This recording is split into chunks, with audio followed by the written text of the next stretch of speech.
Good morning guys. Kumusta na po kayo dyan?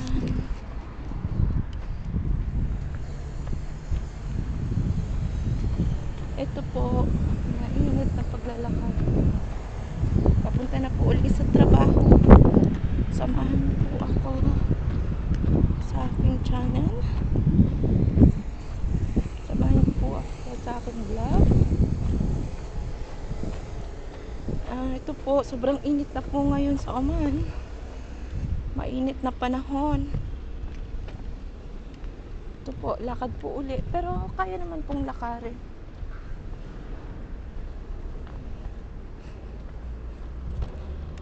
Ano po. Mahirap po talaga ang buhay dito sa ibang bansa.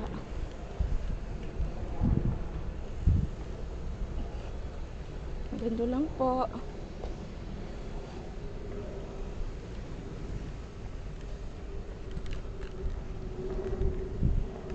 Ito po. Lakad-lakad lang. Babaeng lakad. Doble na po yung pandong ko kasi sobrang init. Grabe. Di po kaya nang walang takip ang ulo.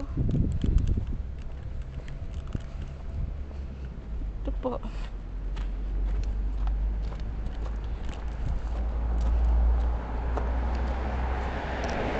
Wala naman pong masyado ngayong maraming sasakyan dito. Pag sa ganito talaga, sobrang traffic.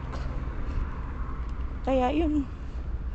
Ngayon po pag maga po dito sa area to, hindi naman masyado. Around 6 or 7 na traffic po dito kasi ano po sila, rush hour po ng mga tao kasi pag kalalabas lang galing sa trabaho.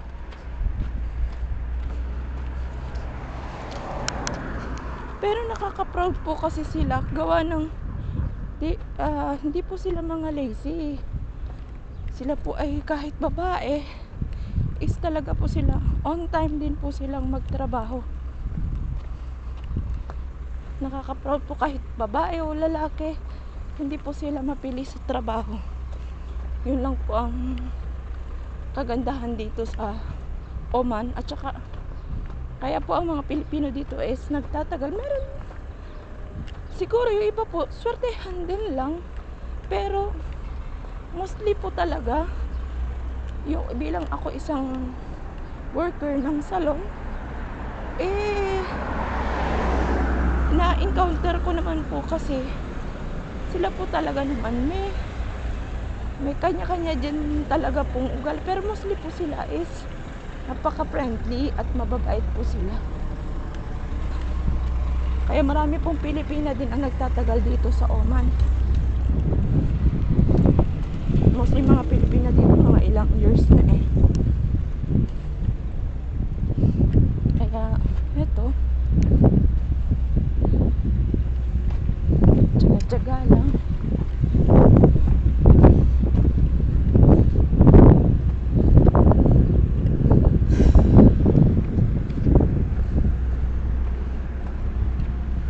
Ito po mga nagtatrabaho sa road. Ay, kahit pa paano po tapos yung kalahating road dito, then after that half naman kasi po nag-widening po sila sa tapat ng workplace ko. Nag-widening po talaga dito. Inshallah after that speak everything.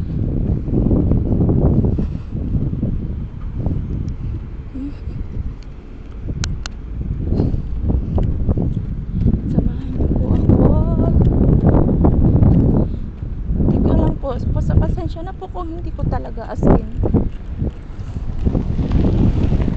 maipakita yung mga ginagawa ko sa loob ng trabaho kasi bilang nandito po sa Arab country is hindi po talaga allowed na i-show po sila sa harap ng camera kasi po tradition po nila. Pasensya na po bilang